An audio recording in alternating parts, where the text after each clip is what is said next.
আছে মিনাল জিন্নাতি ওয়ান নাস, জিনের মধ্যেও শয়তান আছে, মানুষের মধ্যেও শয়তান আছে। মাথা থেকে পা পর্যন্ত দেখতে সুরতে তাকে মানুষ মনে হলেও প্রকৃতপক্ষে সে মানুষ নয়, প্রকৃতপক্ষে সে আবু জেহেলের উত্তরসূরি, ঠিক কি না? শুনেন, মাথা থেকে পা পর্যন্ত দেখলে মানুষ দেখা গেলেও ও সত্যিকারের মানুষ নয়। কথা বলেন ঠিক কিনা?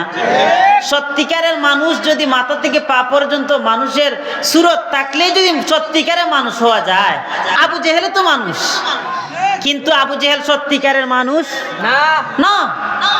কুরআনের মজলিসে বসতে যারা বাধা দেয়, কুরআনের মজলিস সাজাতে তারা বাধা দেয়, কুরআনের মজলিস করে যাদের শরীরে চুলকানি শুরু হয়, এরাই সত্যিকারের ভণ্ড, এরাই শয়তান, এরাই মানুষরূপী শয়তান, ঠিক কি না? এরাই শয়তান। জিনের মধ্যে শুধু শয়তান হয় না, মানুষের মধ্যেও শয়তান হয়। এজন্য মানুষরূপী শয়তানের কাছ থেকে আল্লাহর কাছে পানা চাইতে হয়। আল্লাহ পাক আমাদের সবাইকে মানুষরূপী শয়তান থেকে হেফাজত করুন। আমি আপনাদের সামনে খানা আয়াত তিলাওয়াত করেছি। আমার তিলাওয়াতকৃত আয়াতের মধ্যে আল্লাহ সুবহানাহু ওয়া তাআলা বলেন, ওয়া নুনাজ্জিলু মিনাল কুরআনি মা হুয়া শিফাআ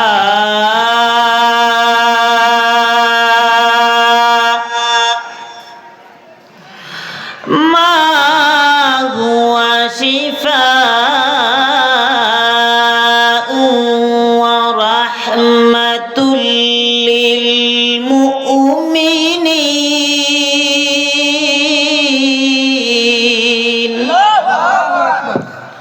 আল্লাহ বলেন, আমি আল্লাহ কুরআন নাজিল করেছি মানুষের রোগের আরোগ্যতা স্বরূপ, এক নাম্বার। দুই নাম্বার হলো ওয়া রাহমা, রহমত স্বরূপ। কাদের জন্য? লিল মুমিনিন, মুমিনদের জন্য। সুবহানাল্লাহ বলেন। আল্লাহ কুরআন নাজিল করেছেন, এক নাম্বার এই আয়াতের মধ্যে আল্লাহ বলেন রোগের আরোগ্যতা স্বরূপ, আরেকটা আল্লাহ বলেন রহমত স্বরূপ। কুরআন আমাদের রোগের আরোগ্যতা দেয়, কুরআন আমাদের জন্য রহমত। ভাইরা আমার, কুরআন আমাদের কেমন রোগের আরোগ্যতা দেয়? মানুষের পেটে ব্যথা, মানুষের মাথায় ব্যথা, শরীরে ব্যথা, দেখবেন এক গ্লাস পানি নিয়ে আসে মসজিদের ইমাম সাহেবের কাছে, আসিয়া বলে, হুজুর একটু ফু দেন, আমার পেটের মধ্যে ব্যথা। একটু আওয়াজ করে বলেন তো, হুজুর এই পানির গ্লাসে যা কিছু পরে ফু দেয়, দম দেয়, কিসের থেকে পরে ফু দেয়? কুরআন থেকে। কুরআন থেকে পরে যখন ফু দেয়, দেখা যায়, এই ইকু আর একটু কমান, দেখা যায় আল্লাহর রহমতে অসুস্থতা সুস্থ হয়ে যায়। সুবহানাল্লাহ বলেন, সুবহানাল্লাহ। ভাইয়ের আমার, আরেক আয়াতের মধ্যে আল্লাহ বলেন শিফাউল লিমা ফিস সুদুর।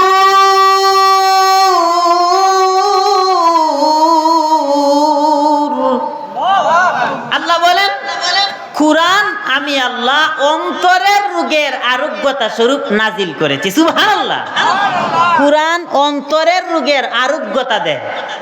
দেখবেন, আমি উদাহরণ দিয়ে বুঝাই। একটা মানুষ যদি বিতর্কতভাবে অসুস্থ থাকে, এই মানুষটাকে বাহ্যিক সুরতে যদি সুস্থ দেখা যায়, তারপরেও কিন্তু এই লোকটার চেহারায় হাসি থাকে না। এই লোকটা যখন কথা বলে তার চেহারাটা মলিন থাকে। এই লোকটার সাথে কথা বললে হাস্যোজ্জ্বল চেহারা নিয়ে কথা বলতে পারে না, কারণ তার বাহিরের জিসিমটা সুস্থ দেখা গেলেও তার বিতর্কতভাবে সে অসুস্থ।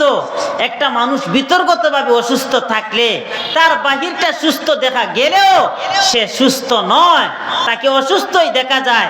পক্ষান্তরে একটা মানুষের বাহির যদি বিক্ষত থাকে, তার ভিতরটা যদি আনন্দিত থাকে, তার ভিতরটা যদি ভালো থাকে, তার বাহিরের জিসিম ক্ষত বিক্ষত থাকার পরেও সে সুন্দর করে হাসি দিয়ে কথা বলতে পারে, কারণ তার ভিতরটা সুস্থ। কারো যদি ভিতর সুস্থ থাকে, তার বাহির অসুস্থ থাকলেও তাকে সুস্থ মনে হয়। ভাইয়েরা আমার, কুরআন অন্তরের রোগের আরোগ্যতা দেয়।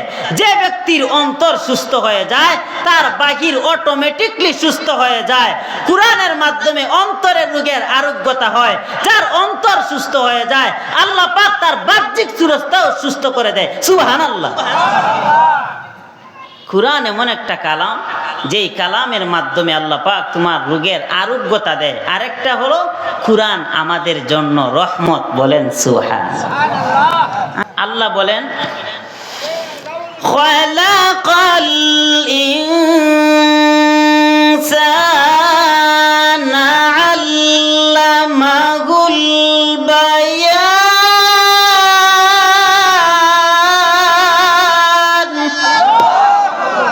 মানুষ সৃষ্টি করেছেন কে?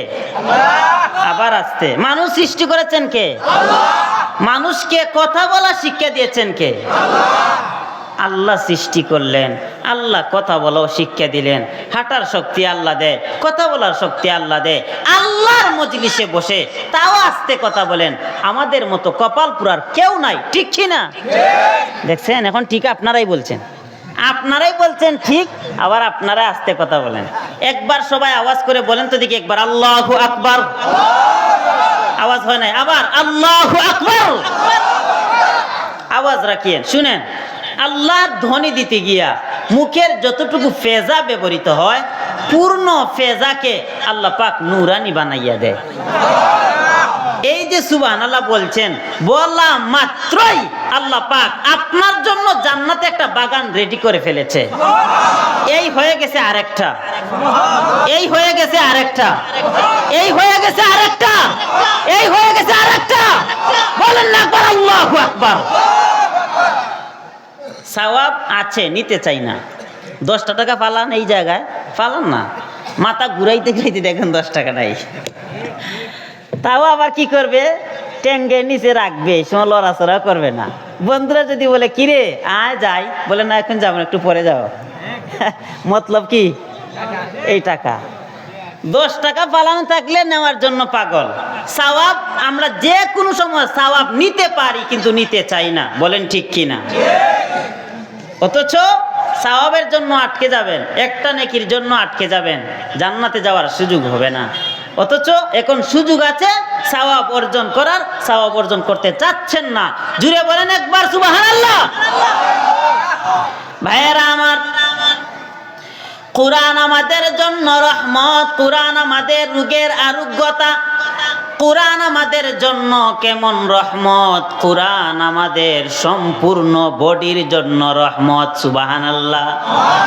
যেই জবান দিয়া কুরআন পড়া হয়, এই জবানটাকে আমার আল্লাহ রহমতওয়ালা জবান বানাইয়া দেয়, আমার আল্লাহ বরকতওয়ালা জবান বানাইয়া দেয়।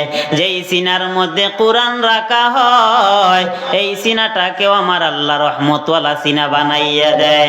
যেই হাত দিয়া কুরআন কি স্পর্শ করা হয়, এই হাতটাকে আমার আল্লাহ রহমতওয়ালা হাত বানাইয়া দেয়। যেই পা দিয়া হাঁটিয়া হাঁটিয়া কুরআন পড়ার জন্য যাওয়া হয়, এই পাটা পর্যন্ত কিয়ামতের দিন আল্লাহর কাছে সাক্ষী দিবে। বলেন সুবহানাল্লাহ। ও নেত্রকোনার মানুষ, কুরআন আমাদের জন্য রহমত। কুরআন আমাদের মাথা থেকে নিয়া পা পর্যন্ত সম্পূর্ণ বডির জন্য কুরআন আমাদের জন্য রহমত। কুরআন যেই ঘরের মধ্যে পড়া হবে, এই ঘরটাও রহমতওয়ালা হয়ে যাবে। তুমি তোমার ব্যক্তিগত জীবন, তুমি তোমার পারিবারিক জীবন, তুমি তোমার সাংসারিক জীবন, তোমার অর্থনৈতিক জীবন, প্রত্যেকটা সেক্টরে যদি কুরআনটাকে গাইডলাইন বানাও, প্রত্যেকটা সেক্টরে যিনি রহমত নাজিল করবেন, আওয়াজ করে বলেন তিনি কে? ভাইয়েরা আমার, কুরআন আমাদের জন্য রহমত। কুরআন কেমন রহমত? কুরআনের সাথে একটা খাটের সম্পর্ক হয়েছে, এই খাট নাম চেঞ্জ হয়ে গেছে। একটা খাটের সম্পর্ক যখন কুরআনের সাথে হলো, মানুষ এখন এটাকে আর খাট বলে না, মানুষ এটাকে বলে রাওয়াল, ঠিক কি না? এই রাওয়ালের কেমন দাম হয়ে গেল। এই রাওয়ালটাকে দেখবেন যেখানে সেখানে কেউ ফেলে রাখে না, মাটির মধ্যে ফেলে রাখে না। এই রাওয়ালটাকে সম্মানী একটা জায়গার মধ্যে রাখে, বুকের সাথে জড়াইয়া রাখে। এর কারণ হলো এই রাওয়ালটা একটা কুরআনের সাথে মিশে গেছে, যার কারণে তার দাম বেড়ে গেছে। এই কুরআনের সাথে সাথে যখন একটা কাপড়ের সম্পর্ক হয়ে গেল, এই কাপড়টার কেমন দাম বেড়ে গেল। এই কাপড়টাকে এখন মানুষ কাপড় বলে না, এই কাপড়টাকে এখন মানুষ বলে বস্তনি। বস্তনি, এই বস্তনিটাকে দেখবেন যেখানে সেখানে কেউ ফেলে রাখে না। এই বস্তনিটাকে দেখবেন একটা সম্মানী জায়গার মধ্যে রাখে। এর কারণ হলো এই বস্তনিটার দাম বড় বেড়ে গেছে। এতে বোঝা গেল এই কোরআনটা যেই জিনিসের সাথে লাগে সেই জিনিসের দাম বেড়ে যায়। এই কোরআন জবানে পড়বা, এই জবানটা দামি জবান। এই কোরআনটা হাত দিয়ে স্পর্শ করবা, এই হাতটা পর্যন্ত দামি হাত। এই কোরআনটা সিনার মধ্যে রাখবা, এই সিনাটাকে কখনো জাহান্নামের আগুন স্পর্শ করতে পারবে না। নেত্রকোনার মানুষ একটু জবান খুলে বলা যাবে কি আল্লাহু আকবার? আরো জুড়ে বলেন না একবার আল্লাহু আকবার। ও আমার ভাইয়েরা, এই কোরআনটা কেমন দামি কোরআন। ঘরের মধ্যে পড়বা, ঘরের মধ্যে রহমত। কেমন রহমত? বুখারী শরীফের লম্বা একটা হাদিস আছে, পূর্ণ হাদিস বলার দরকার নাই, হাদিসের সারাংশটা বলে দেই। আল্লাহর নবীর একজন সাহাবী এশার নামাজ আদায় করার পরে নিয়ত করলেন সারাটা রাত তিনি কোরআন তেলাওয়াত করার মাধ্যমে কাটাইয়া দিবেন। একটু জবান খুলে বলেন সুবহানাল্লাহ, সুবহানাল্লাহ। আল্লাহর নবীর সাহাবী নিয়ত করলেন সারাটা রাত কোরআন তেলাওয়াতের মাধ্যমে কাটিয়ে দিবেন। কারণ কোরআন তেলাওয়াতের মাধ্যমে সরাসরি আমার আল্লাহর সাথে কথা বলা যায়। কোরআন তেলাওয়াতের মাধ্যমে আল্লাহর সাথে কথা বলা যায়। কারণ এই কোরআন দুনিয়ার কারো কালাম নয়। আল কুরআনু কালামুল্লাহ, কোরআন হলো আমার আল্লাহর কালাম। সুবহানাল্লাহ। ভাইরা আমার, আল্লাহর কালাম তেলাওয়াত করবা তো আল্লাহর সাথে কথা বলবা। সুবহানাল্লাহ। আল্লাহর কালাম পড়লে কার সাথে কথা বলা যায়? দেখছেন আবার আওয়াজ কম, জুড়ে বলেন কার? কোরআন তেলাওয়াত করলে কথা বলা যায় কার সাথে? আল্লাহর সাথে কথা বলা যায়। ও ভাইয়েরা, বর্তমানে অন্তর্বর্তীকালীন সরকার ডক্টর ইউনূস সাহেব যদি হঠাৎ করে আমাদের মতো যুবকদেরকে ডাক দেয়, আমাদের মতো যুবকদেরকে ডাক দিয়া বলে, ও যুবকেরা আসো আমার পার্সোনাল অফিসের মধ্যে আসো, তোমাদের সাথে আমি কিছুক্ষণ কথা বলবো। একটু আপনারা যারা আছেন মনে করেন আপনাদেরকে অন্তর্বর্তীকালীন সরকার ডাক দিয়েছেন কথা বলার জন্য, আপনারা কি খুশি হবেন নাকি বেজার হবেন? একজন দেশের সরকার, তাও আবার অনির্দিষ্ট কালের জন্য, ঠিক কিনা? অনির্দিষ্ট কালের জন্য একটা দেশের সরকারের সাথে কথা বলবা, এতে এত আনন্দ। যুবকেরা যারা আছে সুন্দর করে গোসল করিয়া, শরীরের মধ্যে সেন্ট মারিয়া, ভালো কাপড় পরিধান করিয়া রওনা হয়ে যাবে। তারপরেও নিজের মধ্যে একটা ভাব তৈরি হয়ে যাবে, ও ভাই তুমি কোথায় যাইবা? যুবক ডাক দিয়ে বলবে, হুজুর এখন কথা বইলেন না, আমার সাথে বর্তমান সরকার কথা বলবে, আমার বেটাগিরি কি কম নাকি? ঠিক নেই?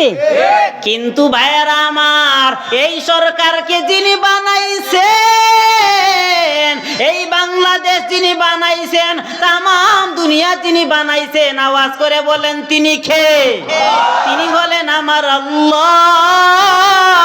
হযরত আলী রাদিয়াল্লাহু তাআলা আনহু বলেন, মান ইউরিদু আন ইয়াতাকাল্লামা মা আল্লাহ, বান্দা যদি চায় আল্লাহর সাথে কথা বলবে, কথোপকথন করবে, সে যেন কোরআনটা খুলিয়া তেলাওয়াত শুরু করে দেয়। বান্দা যখন কোরআনটা খুলিয়া তেলাওয়াত শুরু করে দিবে, এই কালাম তো দুনিয়ার কারো কালাম নয়, এটা তো আমার আল্লাহ পাকের কালাম। বান্দা যখন কোরআনের তেলাওয়াত করবে, আমার আল্লাহর সাথে সরাসরি কথা বলতে পারবে। ও আমার ভাইরা, যারা কোরআন তেলাওয়াত সব সময় করে তার দিলের মধ্যে একটা শান্তি পায়, তার দিলের মধ্যে একটা ইতমিনান তৈরি হয়। এই লোকটাকে যদি তুমি বলো তোকে আমি লক্ষ টাকা দিব, কোরআনের তেলাওয়াতটা বন্ধ করে দে, খোদার কসম করে বললাম লক্ষ টাকাকে লাত্তি দিয়া বলবে তোর টাকার আমার কোনো দরকার নাই, আমি আমার আল্লাহর সাথে কোরআন তেলাওয়াত করে যেই মজা পাই আমি তোর টাকার মধ্যে সেই মজা তো পাইব না।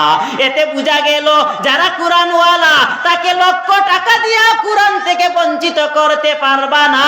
ও নেত্রকোনার মানুষ, আপনাদের কাছে আমি অনুরোধ করে যাই, আজ থেকে নিয়ত করে ফেলো প্রতিদিন কোরআনের তেলাওয়াত করব। একটা পৃষ্ঠা পড়তে পারো না, অন্তত পক্ষে প্রতিদিন কোরআনটা খুলিয়া আধা পৃষ্ঠা পড়ো। আধা পৃষ্ঠা পারো না, মুখস্থ যেই সূরাগুলো আছে এই সূরাগুলো পড়ো। আমার আল্লাহ তো বলেন নাই গোলাম তোকে আমি আল্লাহ বলি নাই তুই সূরা ফাতিহা থেকে শুরু করিয়া সূরা বাকারা, সূরা আলে ইমরান এভাবে ধারাবাহিক পড়তে পড়তে সূরা নাস পর্যন্ত পড়তে হবে। আমার আল্লাহ এই কথা বলেন নাই, বরং আমার আল্লাহ বলেন ফাকরাউ মা তায়াসসারা মিনাল কুরআন।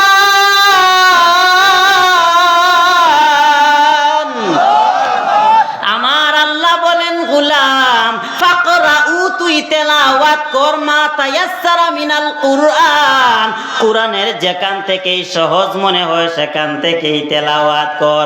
ও আমার ভাইয়েরা, এই ময়দানের মধ্যে এমন কে আছে সূরা ফাতিহা পারে না, এমন কে আছে সূরা নাস, সূরা ফালাক, কুল হুয়াল্লাহ সূরা, তাব্বাত ইয়াদা ইজা জা, কুল ইয়া আইয়ুহাল কাফিরুন পারে না। আমার তো মনে হয় না এই ময়দানে এমন লোক আছে যে এই সূরাগুলো পারে না। অথচ এই সূরাগুলো যদি তুমি পড়ো পড়ো পড়ো দুনিয়ার কাজ হয়ে যাবে, আখিরাতের অ্যাকাউন্টে সওয়াব জমা হয়ে যাবে। সুবহানাল্লাহ। ভাইয়ারা, আমার কথাগুলো বুঝার চেষ্টা করো, শুধুমাত্র মজা নিলে হবে না, শুধুমাত্র অন্তরটাকে শান্তি দিলে চলবে না। আমার কথাগুলো বুঝার ট্রাই করো, একটা কথাও কোরআন হাদিসের বাহিরে বলবো না ইনশাআল্লাহ। ভালো করে কথাগুলো বুঝার ট্রাই করো। আপনি যদি দুনিয়ার মধ্যে তাকিয়া একদিকে রিকশা চালান, অপর দিকে জবান দিয়া মনে করেন ছোট্ট একটা সূরা, সূরা ইখলাস, কুল হুয়াল্লাহ সূরা, একদিকে রিকশা চালাইবা, অপর দিকে জবানে তো তোমার কাজ করে না। তোমার জবান দিয়া যদি বলো কুল হুয়াল্লাহু আহাদ, একদিকে রিকশা চালাইবা, অপর দিকে সূরা ইখলাস পড়বা। আমার মা বোনেরা, একদিকে রান্নার কাজ করবা, অপর দিকে সূরা ইখলাস পড়বা, একদিকে ঝাড়ু দিবা, অপর দিকে তেলাওয়াত করবা, একদিকে কাজ করবা, অপর দিকে তেলাওয়াত করবা। যুবকেরা যারা আছো রাস্তাঘাটে হাঁটতেছো, একদিকে জবান দিয়ে তেলাওয়াত করো। যারা কৃষি কর্ম করো, একদিকে আপনারা জমিনের মধ্যে কৃষি কর্ম করো, পরদিকে জবান দিয়ে তেলাওয়াত করো। আপনার দুনিয়ার কাজটাও হয়ে যাবে। জবান দিয়ে তেলাওয়াত করার কারণে আখিরাতের অ্যাকাউন্টে সওয়াব জমা হয়ে যাবে। পক্ষ থেকে ফেরেশতারা আপনাদেরকে ব্যারিকেড দিয়ে আছে, সরাসরি ফেরেশতারা আল্লাহর কাছে চলে গেছে। আল্লাহ পাক আপনাদের কথা ইতিপূর্বে ফেরেশতাদের সাথে আরশে আজিমে কথা বলতেছেন। কত দাম আপনাদের। দুনিয়ার কোন মজলিস আছে ফেরেশতারা ব্যারিকেড দেয়? আছে? নাই। যারা দেয়, যারাও তত্ত্বাবধানে থাকে বাটপার, চিটার, পুলিশ অফিসার। দেখছেন আস্তে কথা ঠিক নি, একটা কথা যদি ভুল কই তারা কইবা ভুল কইছে। ব্যারিকেড দেয় না পুলিশেরা? সব বালা, একটাও ঘুষ খায় না, খায় না? কিন্তু স্পেশাল ফোর্স ফেরেশতারা আপনাদেরকে ব্যারিকেড দিতেছে। সুবহানাল্লাহ। এই যে আপনারা সুবহানাল্লাহ বলতেছেন, এটাই তো আপনাদের সফলতা। স্টেজে আসছেন বলেই সুবহানাল্লাহ বলতেছেন, এক একটা সুবহানাল্লাহ এক একটা গাছ তৈরি হইতেছে। সুবহানাল্লাহ। এটাই তো আপনাদের সফলতা। আসতেছেন বলেই তো সওয়াব কমাইতেছেন। আর যারা আসে নাই, অনেকে আছে লেপের নিচে ঘুমায় ঘুমায় শুনতেছে হুজুরে কি কয়, ঠিক না? কেউ কে আছে বাহিরে সফর করতেছে মজলিস? আচ্ছা, যাই হোক, আল্লাহ পাক আমাদেরকে হেফাজত করুন বলে না আমি। ভাইয়েরা আমার, তাহলে বলছিলাম আপনার জন্য কোরআনের যেখান থেকে সহজ মনে হয় সেখান থেকে আপনি তেলাওয়াত করুন, আপনার কাজকর্মটাও হয়ে যাবে। অপরদিকে আমার আল্লাহ রাব্বুল আলামিন তোমার তেলাওয়াতের কারণে তোমাকে সওয়াব দিয়ে দিবেন। কেমন সওয়াব? একমাত্র ছোট্ট একটা সূরা ইখলাস। আমার নবী বলেন, বুখারীর রিওয়ায়াত, কোন বান্দা যদি একবার সূরা ইখলাস তেলাওয়াত করে, আমার আল্লাহ তার আমলনামায় 10 পারা কোরআন তেলাওয়াতের সওয়াব দিয়ে দিবেন। সে যদি 2 বার তেলাওয়াত করে তার আমলনামায় 20 পারার সওয়াব। সে যদি 3 বার তেলাওয়াত করে তার আমলনামায় 1 খতমের সওয়াব। ও আমার ভাইয়েরা, আপনারা যারা কোরআন তেলাওয়াত করতে জানো না, দুনিয়ার মধ্যে আছো, একদিন দুনিয়া থেকে চলে যাইবা। আমার আল্লাহর সামনে যখন দাঁড় হইবা, আমার আল্লাহ যখন আমলনামার দিকে তাকাইবেন, তাকাইয়া দেখবেন তোমার আমলনামায় একটা কোরআনের খতমও নাই। আমার আল্লাহ যদি বলে, গোলাম তোকে আমি আল্লাহ দুনিয়ার মধ্যে এত নিয়ামত দিলাম, আমার নিয়ামত গুলা তুই দুনিয়ার মধ্যে ভোগ করলে, কিন্তু আমি আল্লাহর কালাম একটা খতম করলি না, তখন একটু বলো আমার আল্লাহর সামনে কি জবাব দিবা?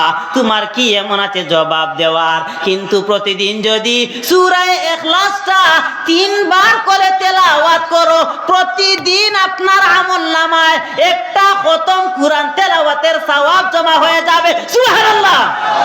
এভাবে যদি প্রতিদিন তেলাওয়াত করো, আপনার বছরে দেখো 365 দিনে বছরে হয়ে যাবে 365 খতম। এভাবে আপনি যদি 30 বছর 40 বছর যদি আপনি হায়াতে জিন্দেগিতে বেঁচে থাকেন, যখন আল্লাহর সামনে দাঁড়াইবা, আমার আল্লাহ দেখবেন আমলনামায় খতম আর খতম, খতম আর খতম।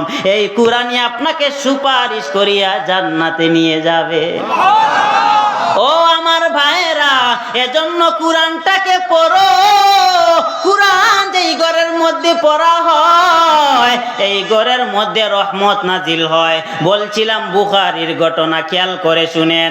আপনারা যদি মনোযোগ হারাইয়া যান, আমি কোথায় থেকে কোথায় যাই আবার ফিরে আসি কিনা সেটা বুঝতে পারবেন না। এজন্য ভালো করে বুঝেন। আল্লাহর নবীর সাহাবী নিয়ত করেছেন সারাটা রাত কোরআন তেলাওয়াতের মাধ্যমে কাটাইয়া দিবেন। এই নিয়ত করিয়া আল্লাহর নবীর সাহাবী যখন তেলাওয়াত শুরু করে দিলেন, তেলাওয়াত করতেছেন, হঠাৎ করে তাকাইয়া দেখেন উনার ঘরের একটা কর্নার একটা ঘোড়া বাঁধা ছিল। এই ঘোড়াটা লাফাইতে শুরু করে দিছে। সাহাবীর বড় ভয় হয়ে গেল, আমি যদি এভাবে কোরআন তেলাওয়াত জারি রাখি, এই ঘোড়াটা যদি লাফ দিয়া খাটের উপরে উঠে যায়, খাটের উপরে আমার বিবি বাচ্চা আছে, খাটের উপরে আমার বিবি বাচ্চার ক্ষতি হতে পারে। এই সাহাবী এই নিয়ত করিয়া উনি উনার তেলাওয়াতটা বন্ধ করে দেয়। যখন তেলাওয়াত বন্ধ করে, এমনিতেই দেখা যায় এই ঘোড়াটা তার লাফানিটাও বন্ধ করে দেয়। আবার যখন তেলাওয়াত জারি করা হয়, আবারও দেখা যায় লাফানি শুরু হয়ে যায়। আবার যখন তেলাওয়াত বন্ধ করে, আবার লাফানোটা বন্ধ হয়ে যায়। আবার যখন তেলাওয়াত জারি করে, আবার লাফানো শুরু হয়ে যায়। এভাবে সাহাবীর সারাটা রাত চলে গেল।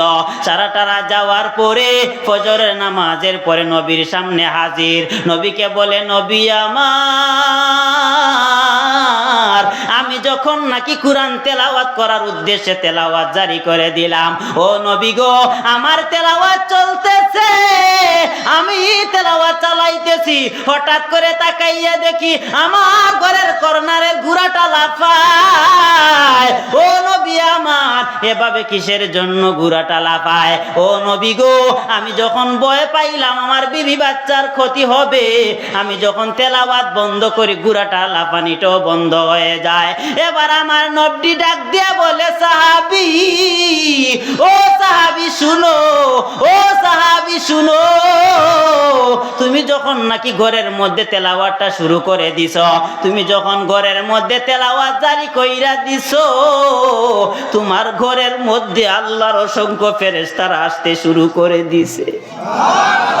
আরো জুড়ে বলেন না একবার সুবহানাল্লাহ।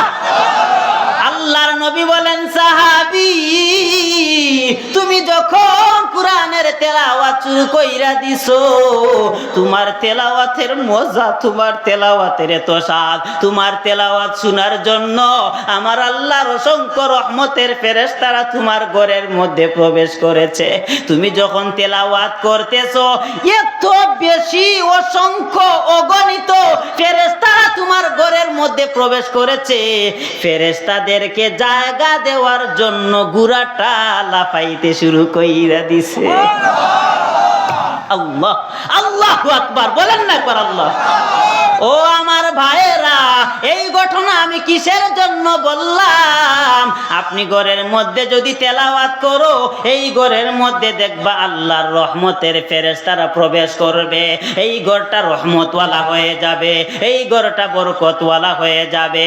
আমি তো অবাক হই, মাঝে মধ্যে কিছু কিছু সন্তানদেরকে দেখি, মা মারা গেছে, বাবা মারা গেছে, মা বাবার ভালোবাসায় মা বাবার ছবিটাকে সুন্দর করে অঙ্কন করিয়া ঘরের মধ্যে ফ্রেম করে রাখে।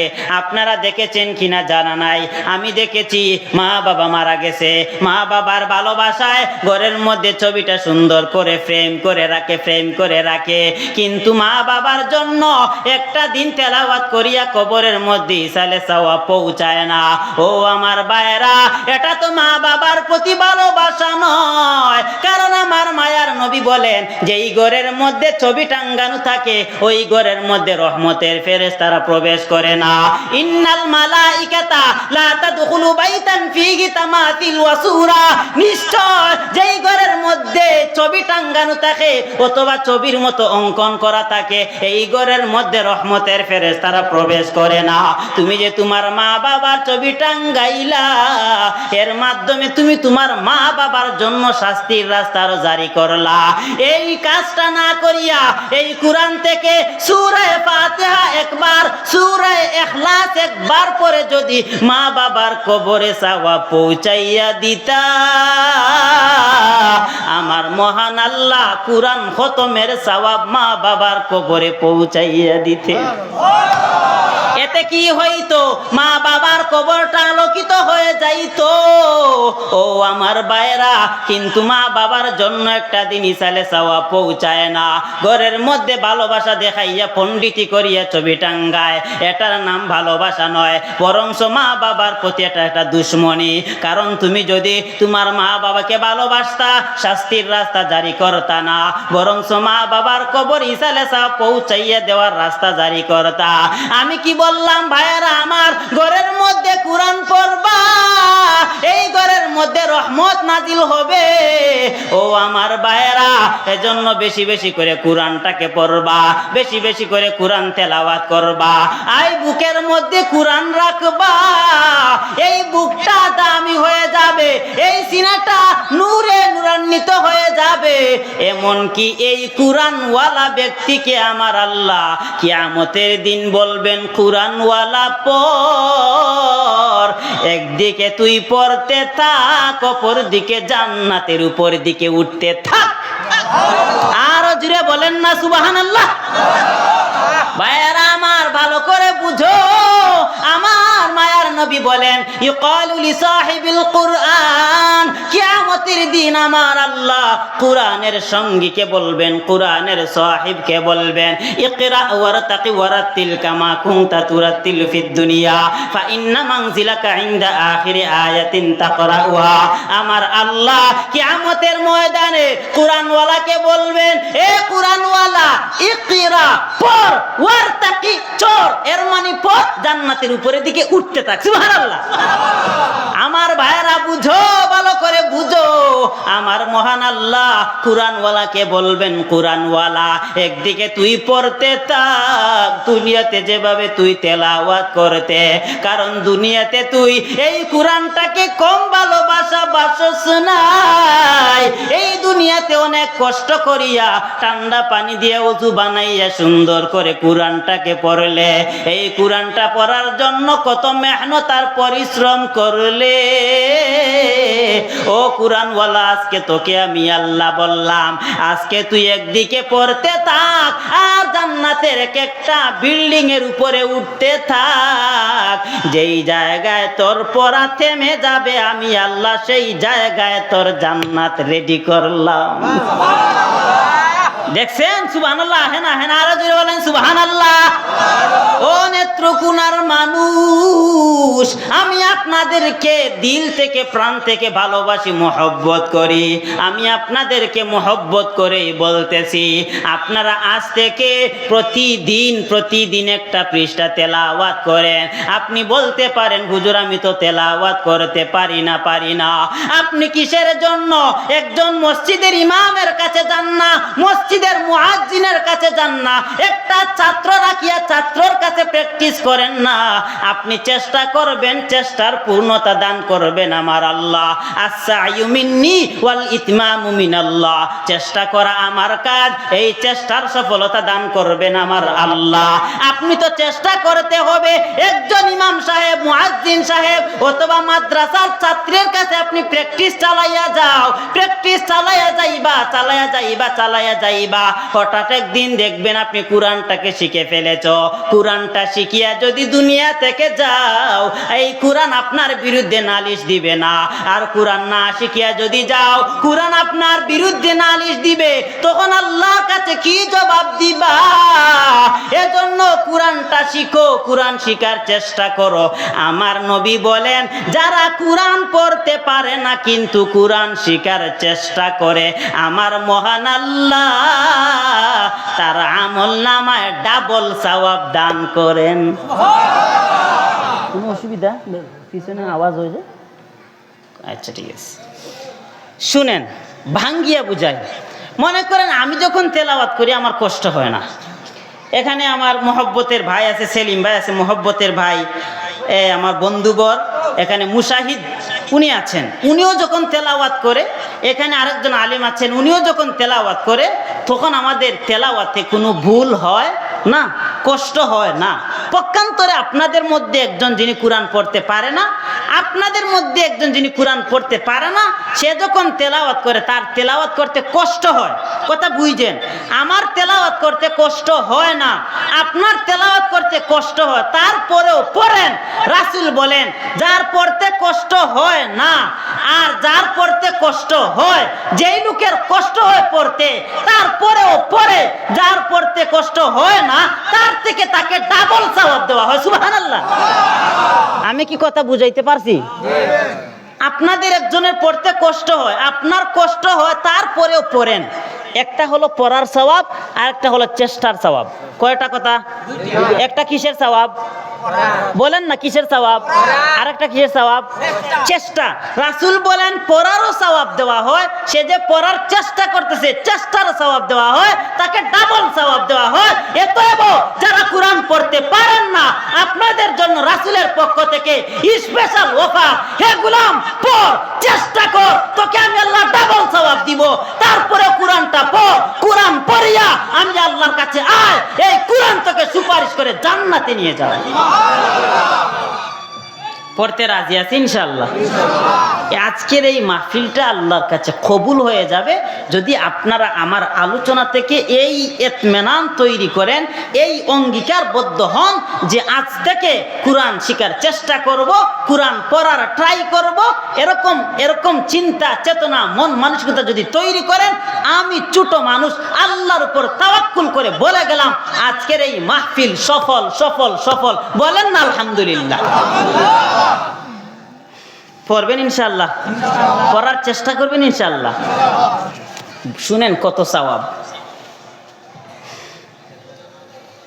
ভাইয়েরা আমার নবী বলেন, মান কারা হারফাম মিন কিতাবিল্লাহ, আমার নবী বলেন আল্লাহর কালাম থেকে যেই উম্মত একটা মাত্র হরফ পড়বে ফালাহু বিহি হাসানা, আমার আল্লাহ তাকে একটা হরফের বিনিময়ে একটা সওয়াব দিবেন। এরপরে নবী বলেন ওয়াল হাসানাতু বিআশরি আমসালিহা, নবী বলেন এক একটা সওয়াবকে আমার আল্লাহ বৃদ্ধি করিয়া 10টা সওয়াবে নিয়ে যাবেন। আবার বলি, নবী বলেন যেই উম্মত কোরআনের একটা অক্ষর পড়বে তাকে আমার আল্লাহ 10টা, আমার আল্লাহ একটা সওয়াব দিবেন। এই সওয়াবকে আমার আল্লাহ বাড়াইয়া 10টা সওয়াবে রূপান্তরিত করবেন।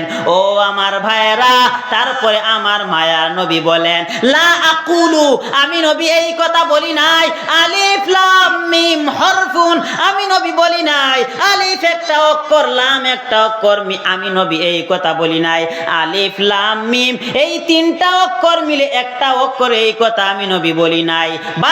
বরংস আকুলু, আমি নবী বলি আলিফুন হরফুন লামুন হরফুন মিমুন হরফুন। এর মানে আলিফ একটা অক্ষর লাম একটা অক্ষর মিম একটা অক্ষর, যেই ব্যক্তি এই 3টা অক্ষর পড়বে আমার নবী বলেন সাথে সাথে তার আমলনামায় 30টা সওয়াব দেওয়া হবে। এখন আপনারা সবাই আমার সাথে আওয়াজ করে বলেন তো আলিফ। দেখছেন সুবহানাল্লাহ, এই যে শুনেন পড়বেন তো সওয়াব, তাতেও বলতে রাজি না। বলেন আলিফ লাম মিম। যারা যারা বলছেন ইতিপূর্বে আমলনামায় 30টা সওয়াব জমা হয়ে গেছে, সুবহানাল্লাহ। ও আমার ভাইরা, এই কোরআন কত দামি কোরআন, এই কোরআন কত দামি কোরআন। 3টা মাত্র অক্ষর পড়তে কতক্ষণ লাগলো? 3 সেকেন্ড লাগলো। 3 সেকেন্ড সময়ে আমাদের আমলনামায় 30টা নেকি জমা হয়ে গেল। ও আমার ভাইরা, এই কোরআনটা কত দামি কোরআন। দেখো ভালো করে লক্ষ্য করে দেখো, আমার মায়ার নবী উদাহরণ দেওয়ার ক্ষেত্রে এমন একটা হরফ দিয়া উদাহরণ দিলেন। আমার মায়ার নবী এমন কিছু অক্ষর দিয়া উদাহরণ দিলেন যেই অক্ষরগুলোর অর্থ এই দুনিয়াদার কেউ জানে না।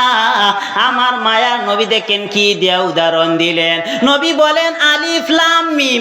এই যে আলিফ লাম মিম যেই হরফগুলো, এই হরফগুলোকে বলা হয় কোরআনের ভাষায় হরুফুল মুকাত্তাআত, মানে বিচ্ছিন্ন হরফ। কোরআনের প্রায় 29টা সূরার প্রথমে হরুফুল মুকাত্তাআত বিচ্ছিন্ন হরফ আছে। যেমন আলিফ লাম মিম, আলিফ লাম রা, কাফ হা ইয়া আইন সাদ, এরকম বিচ্ছিন্ন হরফ আছে।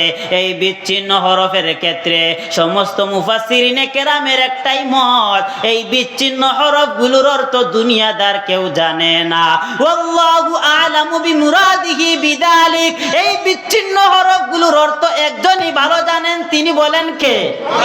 আরো জোরে বলেন, তিনি কে? তিনি হলেন আমার আল্লাহ। আল্লাহ ভালো জানে এই বিচ্ছিন্ন হরফগুলোর অর্থ দুনিয়াদার কেউ জানে না। ও আমার ভাইরা, ও বারহাট্টার মানুষ, আমি এখন একটু কঠিন কথা বলবো, একটু খেয়াল করেন। যদি ভালো করে খেয়াল করেন অনেক মজা পাবেন। ভালো করে খেয়াল করেন। আমার নবী বলেন, দেখেন আমার নবী উদাহরণ দেওয়ার ক্ষেত্রে এমন বিচ্ছিন্ন হরফ দিয়ে উদাহরণ দিছেন যেই বিচ্ছিন্ন হরফগুলোর অর্থ দুনিয়াদার কেউ জানে না, জানেন আমার আল্লাহ। এর মানে আমার নবী কি বুঝাইছে? মুফাসসিরিনে কেরাম বলে আমার নবী উদাহরণ দেওয়ার ক্ষেত্রে বিচ্ছিন্ন হরফ দিয়া উদাহরণ দিলেন, এমন কিছু অক্ষর দিয়া উদাহরণ দিলেন যেই অক্ষরগুলোর অর্থ দুনিয়াদার কেউ জানে না, জানেন আমার আল্লাহ। তারপরেও নবী এমন অক্ষর দিয়া উদাহরণ দিয়া বুঝাইলেন, ও উম্মতেরা, যেই অক্ষরগুলোর অর্থ দুনিয়াদার কেউ জানে না, সেই অক্ষরগুলোও যদি পড়ো তারপরেও আমলনামায় 10টা করে সওয়াব। সুবহানাল্লাহ। ভালো করে বুঝো, ভালো করে বুঝো। আমার নবী বুঝাইতে চাই উম্মত, এই কোরআন যদি তুমি অর্থ বুঝে পড়ো সওয়াব, কিন্তু অর্থ না বুঝে পড়লেও সওয়াব আছে। এর প্রমাণ কি? নবী বলছেন বিচ্ছিন্ন হরফ দিয়া নবী উদাহরণ দিছেন, এমন বিচ্ছিন্ন হরফ দিয়া নবী উদাহরণ দিছে যেই বিচ্ছিন্ন হরফগুলোর অর্থ দুনিয়াদার কেউ জানে না। তারপরেও নবী বলেন এই অক্ষরগুলো পড়বা, আমল নামা এক একটা অক্ষরে 10টা নেকি দেওয়া হবে। এর মানে নবী বুঝাইতে চাইলেন উম্মতেরা, ও উম্মতেরা, এই ও কুরআন এত দামি একটা কুরআন, কুরআন এত দামি একটা কালাম, যেই কালামের অক্ষরগুলো যদি পড়ো অর্থ না জেনে পড়লেও আমল নামায় 30টা 10টা করে সওয়াব দেওয়া হবে। কথা কি আমার বুঝেছেন? এই যে বিচ্ছিন্ন হরফ আলিফ লাম মিম, এই যে বিচ্ছিন্ন হরফ, এই বিচ্ছিন্ন হরফগুলো অর্থ কেউ জানে? কেউ জানে? সমস্ত মুফাসসিরিনে কেরাম পরিশেষে একটাই বলেছেন, এই অক্ষরগুলো দ্বারা আল্লাহ কি উদ্দেশ্য নিয়েছেন আল্লাহই ভালো জানেন। তারপরেও রাসূল এমন অক্ষর দিয়ে উদাহরণ দিয়ে বুঝাইলেন, এমন অক্ষরগুলো যদি কেউ পড়ে অক্ষরে অক্ষরে 10টা নাকি। সুবহানাল্লাহ।